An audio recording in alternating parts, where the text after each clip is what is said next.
Hi, this is Timordar with the Beat, chatting with the cast of SpongeBob. How you guys doing? We're doing great, Tamar. Great. How you doing, Tamar? You're in the Tidal Zone, Tamar. So about a year ago, Conan O'Brien on his final show said something really astute about pursuing the intersection, which was comedy, the intersection of smart and stupid.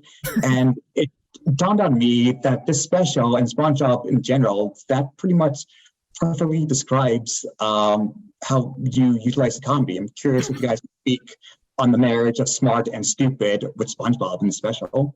Yes, absolutely. Wow, who said that? Conan O'Brien. Oh, Yeah. Great. Yeah, I say that all the time too. You know, like I never use the word stupid as a pejorative. I say that is so stupid, and they go, "Oh, really?" And I go, "No, that means I think it's awesome." You know, yeah. I mean, SpongeBob exists at that intersection of just inane and intelligently And funny on the money. On the money. Yeah. Mr. Krabs knows all about money. So, the money. so yeah, that is dead on. Like, smart and stupid at the same time. They are not mutually exclusive. And even us in the cast, I look at a script and I can't. It always goes further than I expect every time. Just when I think we've gone too far, there's a little more ways. A little more weirdness. Yes, right. And then with Tom directing, it goes even farther. Oh yeah. Right. So Clancy, I saw you post on the internet a few days ago that you actually got to go back in the studio and record some SpongeBob. I'm curious how that was and how it differed from doing it remotely.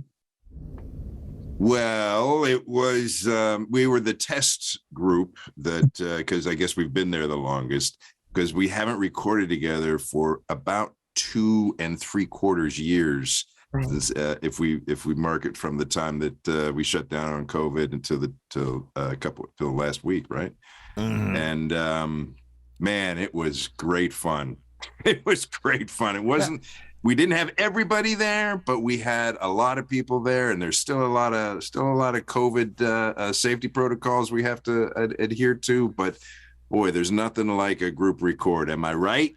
Am I right? I haven't been back yet, but I haven't been back yet either. not that they consider Clancy expendable, because they don't. but as you can see from where he is having to quarantine at the Krusty Krab. So he's in there. No better place to quarantine. He's got to do 5 Gotta days. keep my eye on Squidward. He's got to do 5 days in the Krusty Krab. My grandbaby Squidward. So, as Tom mentioned earlier, you've been directing SpongeBob for quite a number of years. This reminds me, a lot of voice actors like Charlie Adler, who you've all worked with on various projects. Yeah, or Cree Summer. Summer. I'm curious, working with someone who's a friend and colleague, how that experience has been both for you, the actors, and for you, Tom, as a director. Yeah, I mean, for me, like, Steve Hillenburg suggested it, and at first I thought it was a weird idea because it was never anything I wanted to do. It was never really an aspiration of mine. I'd really love to direct, I never really wanted to. I never even thought about it.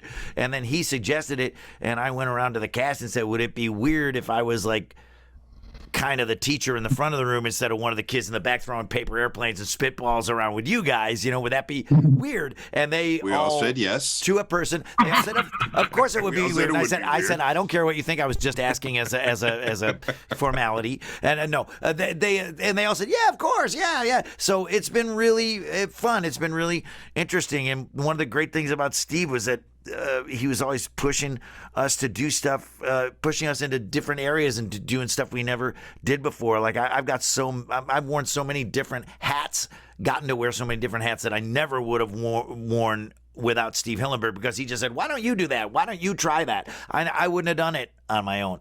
Various aspects of it. So yeah, it's been a wild ride, and Steve was pretty much always right. He's got an amazing instinct. Guys, my time has come to an end, but it's always a pleasure chatting with you. Hey, great to see you. See you, Have a good night. You too. Take care.